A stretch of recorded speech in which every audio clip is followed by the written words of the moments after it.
بسم اللہ الرحمن الرحیم۔ السلام علیکم ورحمۃ اللہ وبرکاتہ۔ ناظرین کرام، آج ہم اس ویڈیو میں پی ٹی آئی کا جو فارن فنڈنگ کیس چل رہا ہے الیکشن کمیشن آف پاکستان میں، اس کے حوالے سے بات کریں گے کہ اس کا پس منظر کیا ہے اور اس کا کیا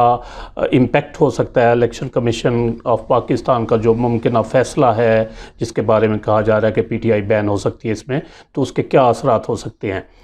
تو اس ویڈیو میں ہم اسی حوالے سے بات کریں گے۔ چینل اگر آپ نے ہمارا یہ سبسکرائب نہیں کیا تو جلدی سے اسے سبسکرائب کر لیں تاکہ آپ کو حالات حاضرہ اور معلومات سے بھرپور ویڈیوز دیکھنے کو ملتی رہیں۔ ناظرین کرام، تحریک انصاف کا جو فارن فنڈنگ کیس ہے اس پر میڈیا میں ایک طوفان برپا ہے۔ زیادہ تر تجزیہ نگار جو ہیں وہ اس بات پر پکے ہیں کہ تحریک انصاف نے غیر ممنوعہ ذرائع سے جو ہے وہ فنڈنگ لی ہے اور تحریک انصاف بین ہو سکتی ہے، اس پر پابندی لگ سکتی ہے، تمام ارکان اسمبلی جو ہے وہ فارغ ہو سکتے ہیں، تحریک انصاف کی حکومت گر سکتی ہے۔ لیکن کوئی شخص جو ہے اس بات کی تحقیق نہیں کر رہا کہ تحریک انصاف کا جو فارن فنڈنگ کیس ہے آخر وہ ہے کیا۔ اپوزیشن جو ہے وہ صرف اپنے کارکنوں کو مطمئن کرنے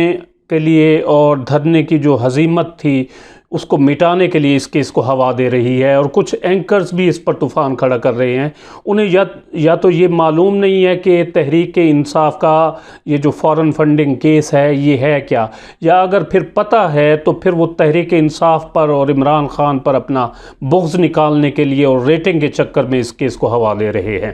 اصل میں مولانا فضل الرحمان کو اس کیس کا جو ہے وہ لالی پاپ دیا گیا ہے۔ وہ اس طرح کے کیونکہ ان کا جو پلان اے تھا اسلام آباد میں دھرنا دینے کا اور پھر اس کے نتیجے میں استعفیٰ لینے اور اسمبلیاں توڑوانے کا، وہ تو ناکام ہو گیا، اور اس کے بعد پھر پلان بی پر عمل کیا گیا جس کے تحت شاہراہوں کو بند کیا جانا تھا، تو وہ بھی پلان بی جو ہے ان کا ناکام ہو گیا۔ پلان سی کے تحت مولانا فضل الرحمان کی پارٹی نے پچھلے جمعہ کو احتجاجی جلسے کرنے تھے، وہ پلان بھی ٹھس ہو گیا۔ اب مولانا فضل الرحمان کو فارن فنڈنگ کیس کا جو ہے وہ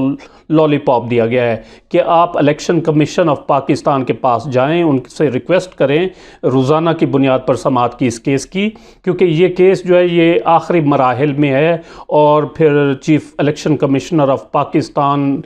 سردار محمد رضا کی جو ہے وہ ریٹائرمنٹ وہ بھی سر پر ہے، تو اس لیے ہو سکتا ہے کہ وہ جاتے جاتے پی ٹی آئی کو فارن فنڈنگ کیس میں بین کر دیں۔ تو اس طرح نہ صرف عمران خان وزارت عظمیٰ سے ہاتھ دھو بیٹھیں گے، فارغ ہو جائیں گے، بلکہ پوری کی پوری پی ٹی آئی جو ہے نا وہ گھر چلی جائے گی۔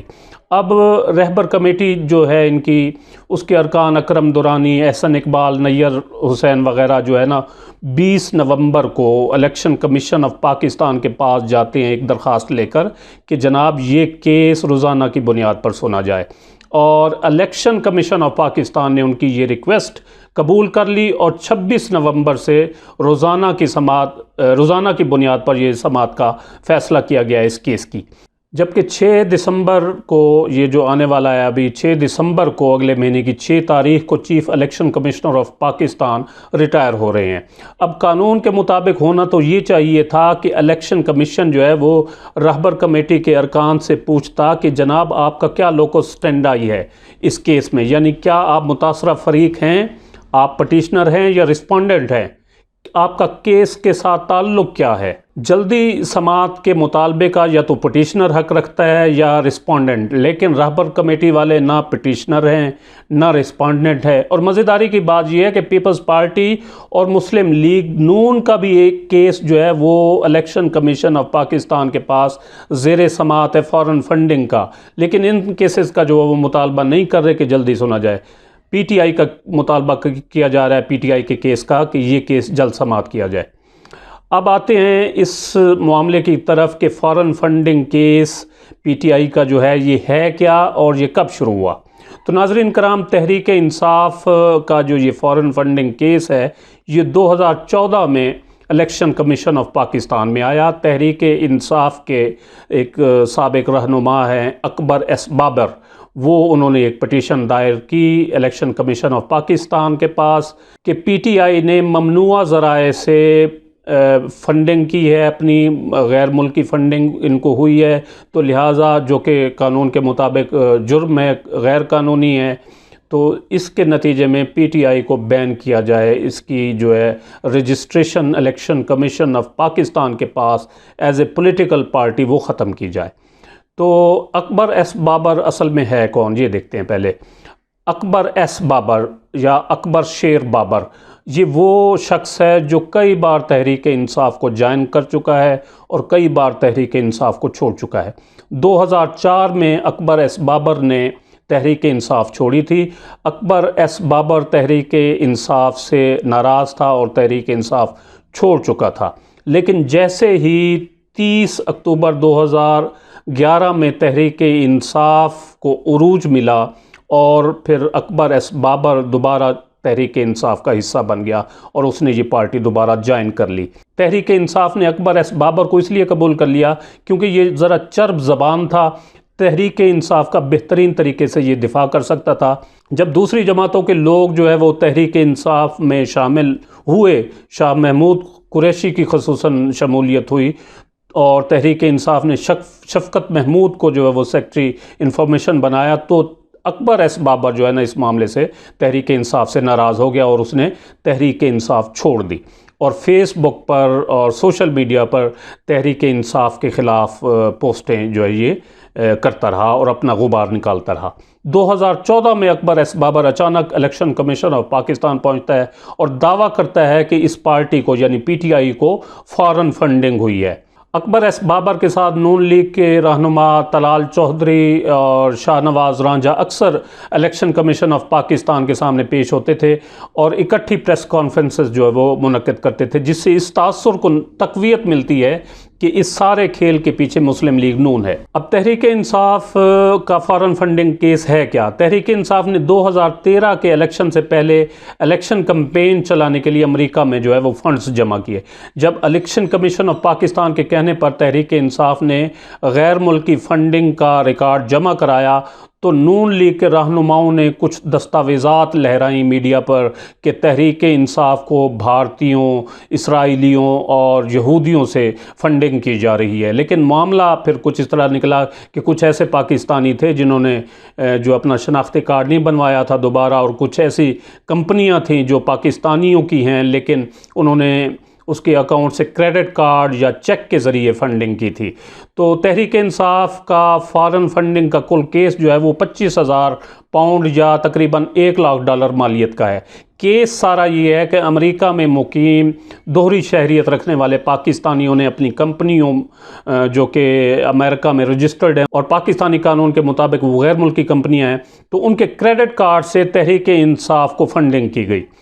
عمران خان کا جو نااہلی کا کیس تھا، حنیف عباسی نے پٹیشن جو دائر کی تھی، حنیف عباسی نے دعویٰ کیا تھا کہ $1 لاکھ کی جو ہے وہ پی ٹی آئی کو فورن فنڈنگ ہوئی ہے۔ حنیف عباسی نے یہ بھی دعویٰ کیا تھا کہ 47 ٹرانزیکشنز جو ہیں وہ مشکوک ہیں، 178 کارپوریشنز ہیں جن کے پیچھے یہودی لابی ہے، جبکہ حقیقت یہ تھی کہ یا تو یہ پاکستانیوں کی کمپنیاں تھیں یا ایسی کمپنیاں تھیں جہاں پر پاکستانی جو ہے وہ ملازمت کرتے تھے۔ جب الیکشن کمیشن آف پاکستان نے تحریک انصاف کے اکاؤنٹس کی سکروٹنی کی تو تحریک انصاف کے 23 اکاؤنٹس جو ہیں وہ سامنے آئے۔ نون لیگ اور اپوزیشن کے مطابق 23 میں سے تحریک انصاف نے صرف 5 اکاؤنٹس ڈکلیئر کیے، باقی 18 اکاؤنٹس ڈکلیئر نہیں کیے، اور ان اکاؤنٹس میں فارن فنڈنگ کا پیسہ آیا جس سے انہوں نے گھپلے کیے۔ جبکہ دوسری طرف تحریک انصاف کا کہنا ہے کہ اس کے صرف 5 اکاؤنٹس جو تھے وہ رجسٹرڈ تھے، جو انہوں نے ڈکلیئر بھی کیے، باقی 18 اکاؤنٹس جو ہیں وہ مقامی تنظیموں اور رہنماؤں نے الیکشن کمپین کے لیے کھلوائے تھے جس کا تحریک انصاف سے کوئی تعلق نہیں۔ ان اکاؤنٹس میں کوئی غیر ملکی پیسہ نہیں آیا، ان میں سے اکثر اکاؤنٹس یا تو بند ہو چکے ہیں یا غیر فعال ہیں، اور 2 اکاؤنٹس ایسے بھی ہیں ناظرین جو خود اکبر ایس بابر کے نام پر کھولے گئے تھے۔ اب فارن فنڈنگ کیس کا جو ہے وہ نتیجہ کیا نکلے گا، یہ سب سے اہم سوال ہے جس پر میڈیا جو ہے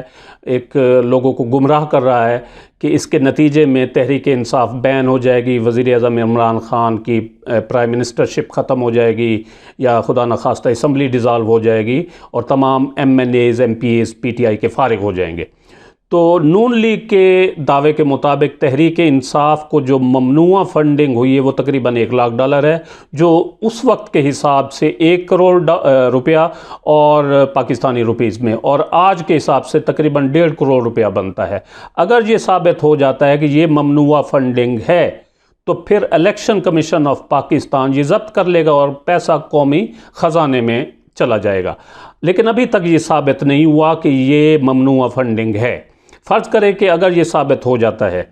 کہ تحریک انصاف نے کسی ملک غیر ملک سے، کسی غیر ملکی خفیہ ایجنسی جیسے را، موساد، CIA سے فنڈنگ لی ہے، یا کسی بین الاقوامی آرگنائزیشن دہشت گرد تنظیم جیسے القاعدہ، داعش سے فنڈنگ لی ہے، تو اس صورت میں تحریک انصاف تحلیل ہو جائے گی، ختم ہو جائے گی۔ لیکن تحلیل ہونے کے عمل کو بہت سے مراحل سے گزرنا پڑے گا۔ پہلے سکروٹنی کمیٹی جو الیکشن کمیشن آف پاکستان نے بنائی ہوئی ہے اور جس کی رپورٹ بھی ابھی پیش نہیں ہوئی، اس کی رپورٹ پر اگر رپورٹ یہ پیش ہو جاتی ہے تو 26 نومبر سے روزانہ کی بنیاد پر سماعت شروع ہوگی۔